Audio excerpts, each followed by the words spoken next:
Hey you guys, Buffin Game Bed today, bringing another video, and today we're going to go through a nice solo win here. I finally got probably my first solo win in a few months, I would say, at least 2 or 3 months here.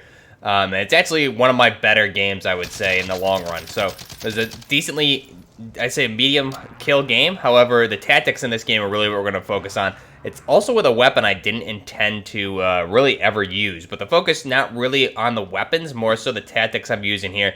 This is just one of those examples of kind of perfect solo gameplay where not only everything worked out in my favor, but I made all the right choices when I needed to. So, I'm going to run you guys through those. If you're struggling with solo wins lately like me, I'm someone that seems to get just the worst luck lately. If you compare that to about a year ago or even a year and a half ago when Warzone first launched, I could get solo wins basically whenever I wanted to. Now it's definitely much more challenging, especially with the different weapons I choose to use. So, jump into the weapon I'm going to be using mainly here, and then we'll just walk through this. I'll walk you through the firefights and the situations that we're in. So, go ahead and back out. Here's one of I guess, the main weapon that I use pretty much the whole game here, besides the ground loot off the rip. But we'll see.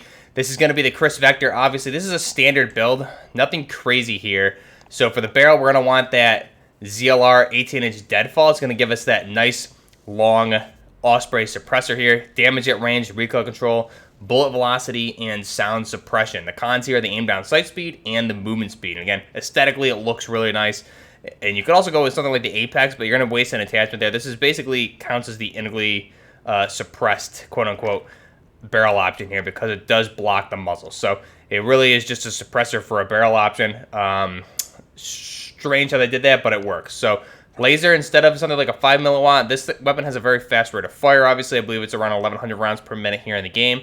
So we're going to want a tac laser. I don't really feel comfortable hip firing this, so a tac laser going to give us, obviously, that close quarters aim down sight speed, quickness, the aim and stability, and the aim walking steadiness. The cons here, the laser will be visible to enemies only when you're aiming down your sight. So unless you're engaging, it's not going to be a problem. Optic here is going to be the holographic. For some reason with this weapon, I find this the easiest sight to just get eyes on target and engage the enemy out to medium range. So, precision sight picture, it's going to slow down our aim down sight speed by about 1 frame, 1.5 frames, so it's not a big deal. It's really negligible. You really won't notice it, so we'll select that. Skip out on the stock. We'll use the base stock here, as well as skipping the perk and the rear grip. Magazine, obviously, we're going to want to go upgrade from that 25 round to the 40 round magazine, so we'll up that magazine capacity a little bit there to give us something that's more, you'll see, really you need the 40 rounds just to kill one person, really. Even when you're hitting your shots. The cons here, aim down sight speed and the movement speed. So we'll select that. And then for the underbarrel attachment, we'll go ahead and run with the Ranger foregrip. So the Ranger foregrip, recoil control and the aiming stability. Cons here are the aim walking movement speed and the aim down sight speed. However, something you could also try is the operator foregrip. It's a very good option. I've been using a lot of weapons lately.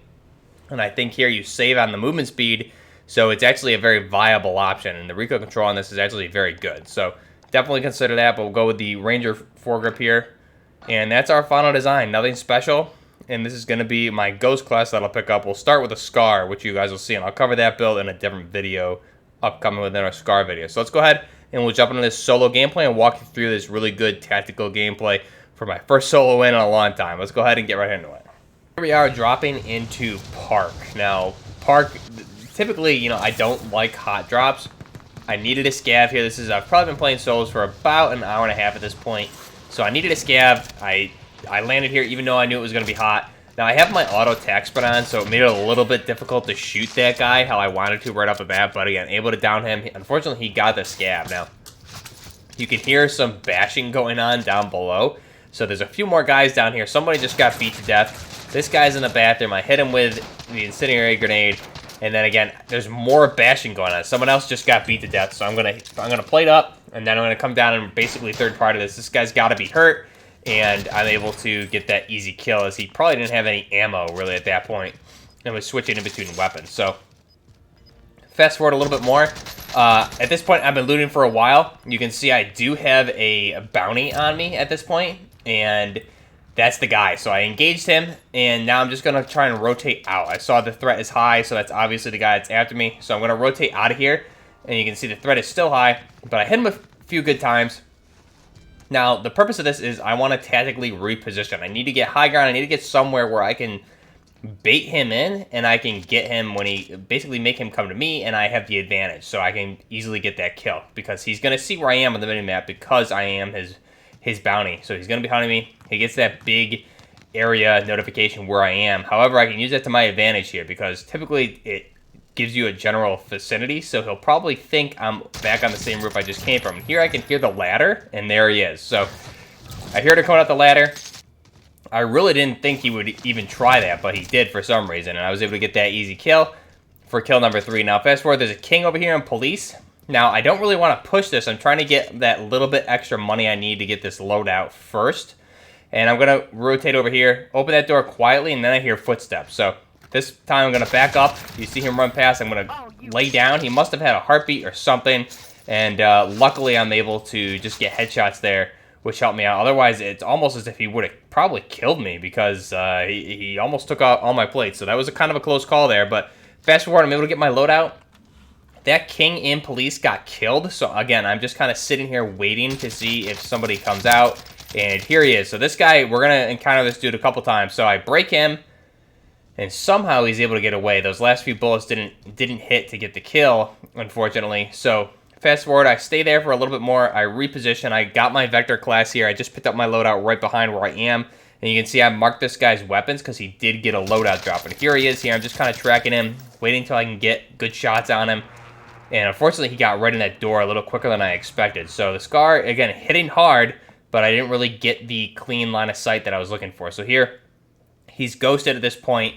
I checked the heartbeat. He's not on heartbeat, but I can hear his footsteps in there. So I know he's in there, and I can tell which corner of the room he's in just because of his footsteps. So I'm going to crouch and walk around now. I still have my tactical auto attack sprint engaged, so I really need to be careful moving forward if I'm not ADSing or things like that, because I will sprint and give away my position. So here, I'm trying to move quietly, and so he doesn't hear me coming. So this is kind of tricky. I need to also move very, very slow on the analog stick, because even moving regular at crouched, it's going to make noise. But again, I come right up on this guy. He had no idea I was there, and I kill him with my last bullet. Luckily, I'm pretty sure I would have been able to switch out to the Scar if I needed to, because I do have amped and clean him up, worst case scenario. But here, a few seconds later, I'm gonna be able to target this guy on the recon drone. So I see a guy working over here. I'm trying to find a ladder on this side to get up on the roof, because I would really like high ground. However, I'm unable to do that. There's no ladder on that side, so I'm gonna just check my heartbeat because he's not ghosted.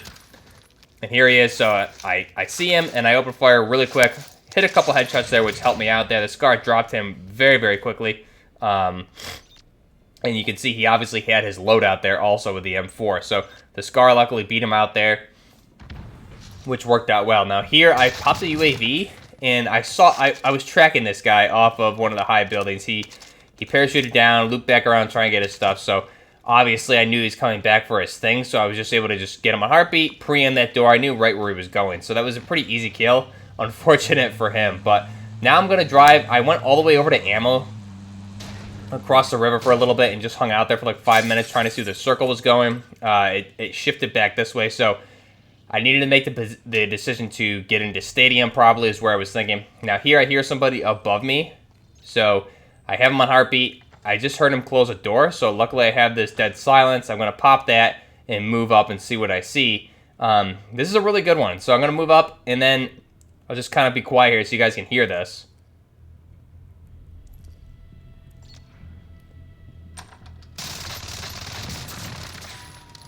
And there we go. I heard him moving around in there. I heard him put down the mine. And I heard him obviously jump up on that desk. So I knew where he was in the room. I got him on heartbeat, opened the door, and was able to get that easy kill. Now, fast forward here. I was sitting for a couple minutes. Now, this is a tricky one. I popped that UAV to see where everyone was. I had this guy moving in on me, and I just got sniped from somewhere over there. So this is hard. I need to get rid of that sniper rifle. I was just trying to take a look and see. I need to quickly get on cover, plate. This guy that I had on the UAV was very close. I don't know if he was high or low. So I'm trying to just get back to my car. This is a tough spot because I really don't have many options at this point. Moving across the open stadium area there is basically suicide. So what I did here, just back out this car. Horrible driving, by the way. I just could not back up and turn on a couple of occasions here. I'm just going to try and drive around, bait people out. Now, this guy's shooting at me, purple tracers. This guy we're going to encounter again here later. This is a white CDL skin. So I'm going to get out. He hit me a few times here. I'm just going to play, got myself on some cover, get back in and just try and get eyes on him again. And here's another guy. I didn't really realize this until I watched it back. This was another guy. Now they're fighting. So I'm going to come back around. I see this guy easy down. He must have already been pretty hurt. The Scar downs him. Now my idea here is I'm going to drive up there and run him over. I didn't realize there was another guy until right there. I got the kill, and I saw that white CDL skin again. So here, I realize it's not a good idea to push up there. I don't really have the advantage. I'm going to reposition over here, trying to get the car between me and that guy. There's still a few people left here. I want to kind of play this out. I don't want to be too aggressive at this point, just because there's a lot of people probably behind me and up there in the bleachers. So I'll let them kind of fight it out. Now here, there's 3 people left, including me. I have this guy in Heartbeat right behind me, and I know there's one more guy over behind my car somewhere. So that one guy dies. I check my Heartbeat. I know which guy is dead. So I know roughly where this guy is just from the sounds. And again, there's that white CDL skin. Hit him a few times with the Scar. Switch back to the Vector in case I need to get out of the vehicle. And here I'm going to loop around. Luckily, I have a gas mask going to come at this guy. I see him here, and this is basically do or die. I ditch out and clean him up with the Vector. However, I broke him with the Vector, and he actually killed himself with the C4. So I unfortunately didn't get the 10th kill there, even though I broke him. I did all that damage, and he actually killed himself with his own C4 trying to get that car. So really unfortunate for him. But again, I played that perfectly. It worked out really well. I made all the right decisions there. And again, that's just a really good example of good decision making. I wasn't too aggressive. I was also not too passive. There's a lot of things I did, like pushing in a stadium with that dead silence, that I typically wouldn't do.